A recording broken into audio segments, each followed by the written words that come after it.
हरे कृष्णा। श्रीमद् भागवत महापुराण की जय। आज आप रसपान करेंगे नवे स्कंद के अध्याय 20 से लेकर 24 तक का, और इसी के साथ नवा स्कंद समाप्त हो जाएगा। श्री सुखदेव जी कहते हैं, हे परीक्षित, सुमति का पुत्र रैभ्य हुआ और उसी रैभ्य के पुत्र का नाम था दुष्यंत। एक बार दुष्यंत वन में अपने कुछ सैनिकों के साथ शिकार खेलने के लिए गए हुए थे। उधर ही वे कण्व मुनि के आश्रम में जा पहुंचे। उस आश्रम पर देव माया के समान मनोहर एक स्त्री बैठी हुई थी। उसकी लक्ष्मी के समान अंग कांति से वह आश्रम जगमगा रहा था। उस सुंदरी को देखते ही दुष्यंत मोहित हो गए और उससे वार्तालाप करने लगे। उसको देखने में उन्हें बड़ा आनंद आ रहा था। अब उनके मन में काम वासना जागृत हो गई। थकावट दूर करने के बाद उन्होंने बड़ी मधुर वाणी से मुस्कुराते हुए पूछा कि हे कमल दल के समान सुंदर नेत्रों वाली देवी, तुम कौन हो और किसकी पुत्री हो? मेरे हृदय को अपनी ओर आकर्षित करने वाली सुंदरी, तुम इस निर्जन वन में रहकर क्या करना चाहती हो? जहां तक मैं समझता हूं कि तुम किसी क्षत्रिय की कन्या हो, क्योंकि पुरुवंशियों का मन कभी अधर्म की ओर नहीं झुकता। तब शकुंतला ने कहा कि आपका कहना सत्य है, मैं विश्वामित्र जी की पुत्री हूँ। मेनका अप्सरा ने मुझे वन में छोड़ दिया था। इस बात के साक्षी हैं मेरा पालन पोषण करने वाले महर्षि कण्व। हे वीर शिरोमणि, मैं आपकी क्या सेवा करूं? हे कमल नयन, आप यहाँ बैठिए और हम जो कुछ आपका स्वागत सत्कार करें उसे स्वीकार कीजिएगा। आश्रम में कुछ तिन्नी का भात है, अगर आपकी इच्छा है तो भोजन कीजिए, और कुछ अगर आपको सही लगे तो आप यहाँ पर ठहर कर विश्राम भी कर सकते हैं। दुष्यंत ने कहा, हे सुंदरी, तुम कुशिक वंश में उत्पन्न हुई हो, इसलिए इस प्रकार का आतिथ्य सत्कार तुम्हारे ही योग्य है, क्योंकि राजकन्याएं स्वयं ही अपने योग्य पति को वरण कर लिया करती हैं। शकुंतला की स्वीकृति मिल जाने पर देश, काल और शास्त्र की आज्ञा को जानने वाले राजा दुष्यंत ने गांधर्व विधि से धर्मानुसार उसके साथ विवाह भी कर लिया। महर्षि दुष्यंत का वीर्य अमोघ था। रात्रि में वहां रहकर दुष्यंत ने शकुंतला के साथ रमण किया और सुबह अगले दिन वे अपनी राजधानी में चले गए। कुछ समय बीतने पर शकुंतला को एक पुत्र उत्पन्न हुआ। महर्षि कण्व ने वन में ही राजकुमार के सभी जातकर्म आदि संस्कार विधिवत संपन्न किए। वह बालक बचपन में ही इतना बलवान था कि बड़े बड़े सिंहों को बलपूर्वक बांध लेता था और उनसे खेला करता था। वह बालक भगवान का अंशावतार था। उसका बल विक्रम अपरिमित था।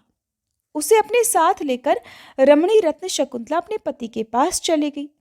जब राजा दुष्यंत ने अपनी निर्दोष पत्नी और पुत्र को स्वीकार नहीं किया, तभी एक आकाशवाणी हुई कि पुत्र उत्पन्न करने में मां तो केवल धौंकनी के समान है, वास्तव में पुत्र पिता का ही है, क्योंकि पिता ही पुत्र के रूप में उत्पन्न होता है। इसलिए दुष्यंत, तुम शकुंतला का तिरस्कार मत करो, अपने पुत्र का भरण पोषण करो। राजन, वंश की वृद्धि करने वाला पुत्र अपने पिता को नरक से उबार लेता है, और शकुंतला का कहना बिल्कुल ठीक है। इस गर्भ को धारण कराने वाले केवल तुम ही हो। हे परीक्षित, पिता दुष्यंत की मृत्यु हो जाने के बाद वह परम यशस्वी बालक चक्रवर्ती सम्राट हुआ। उसका जन्म भगवान के अंश से हुआ था। आज भी पृथ्वी पर उसकी महिमा का गुणगान किया जाता है। उसके दाहिने हाथ में चक्र का चिन्ह था और पैरों में कमल कोश का। महाभिषेक की विधि से राजाधिराज के पद पर उसका अभिषेक हुआ। भरत, जो कि राजा दुष्यंत का पुत्र था, बड़ा शक्तिशाली राजा था। भरत ने ममता के पुत्र दीर्घतमा मुनि को पुरोहित बनाकर गंगा तट पर गंगा सागर से लेकर गंगोत्री पर्यंत 55 पवित्र अश्वमेध यज्ञ किए, और इसी प्रकार यमुना तट पर भी प्रयाग से लेकर यमुनोत्री तक उन्होंने 78 अश्वमेध यज्ञ किए। इन सभी यज्ञों में उन्होंने अपार धनराशि का दान किया था। इन यज्ञों के द्वारा इस श्लोक में तो राजा भरत को परम यश मिला ही था, अंत में उन्होंने माया पर भी विजय प्राप्त कर ली और देवताओं के परम गुरु भगवान श्री हरि को भी प्राप्त कर लिया। यज्ञ में एक कर्म होता है मशणार। उसमें भरत ने स्वर्ण से विभूषित श्वेत दांतों वाले और काले रंग के 14 लाख हाथियों का दान किया। भरत ने जो महान कर्म किया वो ना तो पहले कोई राजा कर सका था और न ही आगे कोई कर सकेगा। परीक्षित, विदर्भ राज की 3 कन्याएं सम्राट भरत की पत्नियां हुई। वे उनका बड़ा आदर भी करते थे। परंतु जब भरत ने उनसे कह दिया कि तुम्हारे पुत्र मेरे अनुरूप नहीं हैं, तब वे डर गई कि कहीं सम्राट हमारा त्याग न कर दे। इसलिए उन्होंने अपने बच्चों को खुद ही मार डाला। इस प्रकार सम्राट भरत का वंश विच्छिन्न होने लगा। तब उन्होंने संतान के लिए मरुत्सोम नामक यज्ञ किया, जिससे मरुदगणों ने प्रसन्न होकर भरत को भरद्वाज नाम का पुत्र प्रदान किया।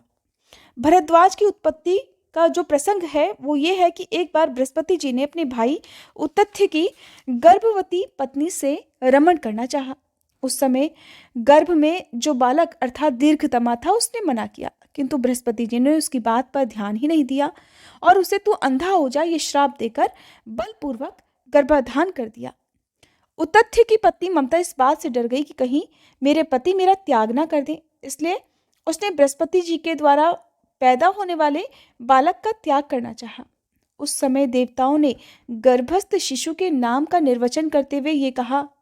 बृहस्पति जी कहते हैं कि अरे मूर्खे, ये मेरा औरस और मेरे भाई का क्षेत्रज, इस प्रकार दोनों का पुत्र द्वाज है, इसलिए तू डर मत, इसका भरण पोषण कर। तब ममता ने कहा, हे बृहस्पति, ये मेरे पति का नहीं, हम दोनों का ही पुत्र है, इसलिए केवल तुम इसका भरण पोषण करो। इस प्रकार आपस में विवाद करते हुए माता पिता दोनों ही उसको छोड़कर चले गए। इसलिए इस लड़के का नाम भरद्वाज हुआ। देवताओं के द्वारा नाम का ऐसा निर्वचन होने पर भी ममता ने यही समझा कि मेरा ये पुत्र वितथ अर्थात अन्याय से पैदा हुआ है, इसलिए उसने उस बच्चे को छोड़ दिया। अब मरुदगणों ने उसका पालन किया। जब राजा भरत का वंश समाप्त होने लगा तब उसे लाकर उनको दे दिया। यही भरद्वाज भरत जी का दत्तक पुत्र हुआ। श्री सुखदेव जी कहते हैं, हे परीक्षित, वितथ अथवा भरद्वाज का पुत्र था मन्यु। मन्यु के 5 पुत्र थे। उन 5 पुत्रों में से एक का नाम था संस्कृति और संस्कृति के 2 पुत्र हुए गुरु और रंतिदेव। परीक्षित, रंतिदेव का निर्मल यश इस लोक और परलोक में सब जगह गाया जाता है। रंतिदेव आकाश के समान बिना प्रयास के ही दैववश प्राप्त वस्तु का उपभोग करते और दिन दिन उनकी पूंजी घटती जाती। जो कुछ मिल जाता उसे भी दे डालते और स्वयं भूखे रहा करते।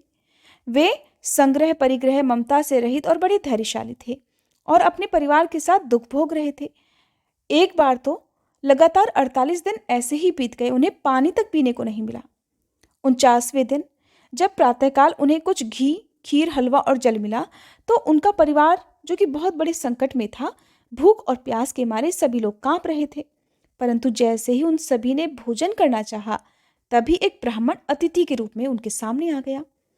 रंतिदेव सब में भगवान के ही दर्शन किया करते थे, इसलिए उन्होंने बड़ी श्रद्धा से आदर पूर्वक उसी अन्न में से ब्राह्मण को भोजन करा दिया।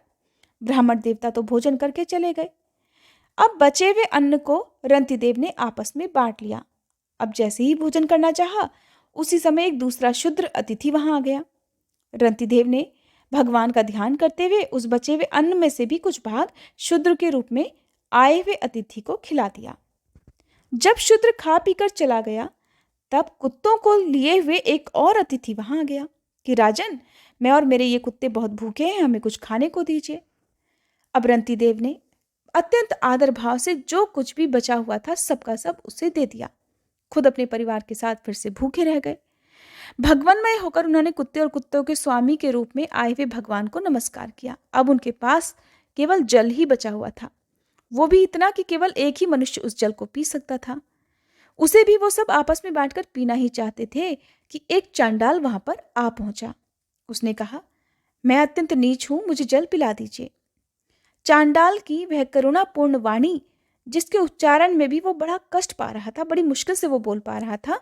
तब रंतिदेव ऐसा कहने लगे कि मैं भगवान से 8 सिद्धियों से युक्त परम गति नहीं चाहता, और तो क्या, मैं तो मोक्ष की भी कामना नहीं करता। मैं तो यही चाहता हूं कि केवल मैं संपूर्ण प्राणियों के हृदय में स्थित हो जाऊं और उनका सारा दुख मैं ही सहन करूं, जिससे और किसी भी प्राणी को कोई दुख न मिले, उन सब के हिस्से का दुख भी मुझे मिल जाए।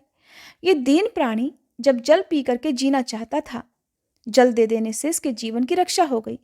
अब मेरी भूख प्यास की पीड़ा, मेरे शरीर की कमजोरी, दीनता, ग्लानि, शोक और मोह, ये सब के सब जाते रहे। मैं सुखी हो गया।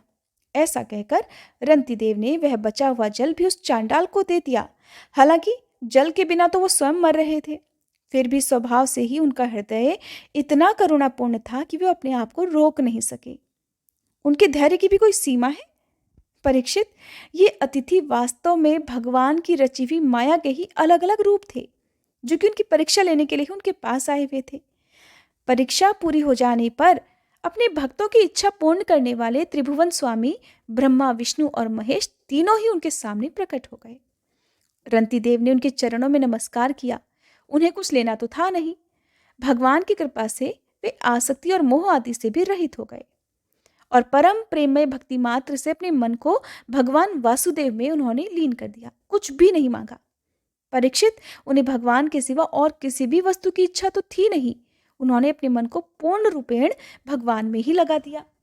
श्री सुखदेव जी महाराज यदुवंश का वर्णन करते हुए आगे कहते हैं कि हे परीक्षित, ययाति नंदन अनु के 3 पुत्र हुए, सभानर, चक्षु और परोक्ष। इन सभी के अपने अपने पुत्र हुए और उनका वंश आगे बढ़ा। राजा बलि की पत्नी के गर्भ से दीर्घतमा मुनि ने 6 पुत्र उत्पन्न किए, अंग, वंग, कलिंग, सुहे, पुंड्र और अंध्र। इन लोगों ने अपने अपने नाम से पूर्व दिशा में 6 देश बसाए। अंग का पुत्र हुआ खनपान, खनपान का दिविरथ, दिविरथ का धर्मरथ और धर्मरथ का चित्ररथ। ये चित्ररथ ही रोमपाद के नाम से प्रसिद्ध था और इसके मित्र थे अयोध्यापति महाराज दशरथ। रोमपाद को कोई भी संतान नहीं थी, इसलिए दशरथ जी ने उन्हें अपनी शांता नाम की कन्या गोद दे दी। बहुत ही कम लोग ये भी जानते होंगे कि भगवान श्री राम की इकलौती बहन थी जिनका नाम था शांता। यहाँ पर उन्हीं का वर्णन किया गया है कि शांता का विवाह ऋष्यशृंग मुनि से हुआ। ऋष्यशृंग विभांडक ऋषि के द्वारा हिरण्य के गर्भ से उत्पन्न हुए थे। एक बार राजा रोमपाद के राज्य में बहुत दिनों तक वर्षा नहीं हुई। तब गणिकाएं अपने नृत्य, संगीत, वाद्य, हाव भाव, आलिंगन और विविध उपहारों से मोहित करके ऋष्यशृंग को वहां ले आईं। उनके आते ही वर्षा हो गई। अब उन्होंने इंद्र देवता का यज्ञ कराया। तब संतानहीन राजा रोमपाद को भी पुत्र हुआ और पुत्रहीन दशरथ ने भी उन्हीं के प्रयत्न से 4 पुत्र प्राप्त किए। रोमपाद का पुत्र हुआ चतुरंग और चतुरंग का पृथुलाक्ष। पृथुलाक्ष के अन्य पुत्र हुए। इस प्रकार उनका वंश आगे बढ़ा। इसी तरह से उन्हीं के वंश में थे अधिरथ। अधिरथ को कोई संतान नहीं थी। अधिरथ सतकर्मा का पुत्र था।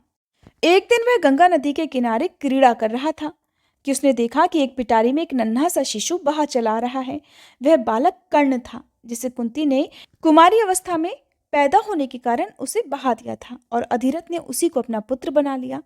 परीक्षित, राजा कर्ण के पुत्र का नाम था वृषसेन। ययाति के पुत्र दोहियों से बभ्रू का जन्म हुआ। बभ्रू का सेतु, सेतु का आरभ। इस प्रकार उनके वंश का लगातार विस्तार हुआ। तो इस तरह से भागवत कथा के 9वें स्कंद के अध्याय 20 से लेकर 24 तक वंश का वर्णन ही किया गया है, जिसमें केवल नाम ही नाम है। हो सकता है कि आपको ये जो अध्याय हैं वो सुनना ज़्यादा अच्छा ना लगे, क्योंकि आप कथाएं सुनना ज़्यादा पसंद करते हैं और बहुत ज़्यादा ज़रूरी भी नहीं है, क्योंकि नाम सुनने में हो सकता है कि आपको उतना आनंद ना आए। आगे अब आज का जो अध्याय है वो समाप्त होगा। इसके बाद से आप 10वें स्कंद का रसपान करेंगे। तो उम्मीद करती हूँ आज का ये अध्याय, जो कि बहुत छोटा था, आपको पसंद आया होगा। अगर वीडियो अच्छी लगी हो तो वीडियो को लाइक कीजिएगा और अगर आपने अभी तक हमारे चैनल को सब्सक्राइब नहीं किया है तो चैनल को सब्सक्राइब करके बेल आइकन जरूर प्रेस कीजिएगा, ताकि आने वाले महीने में आप हमारे चैनल पर पौष मास महात्म्य की कथाएं भी इसी तरह से सुन सकें, जैसे कि आप लगातार कई महीनों से हमारे चैनल पर कथाएं सुनते आ रहे हैं।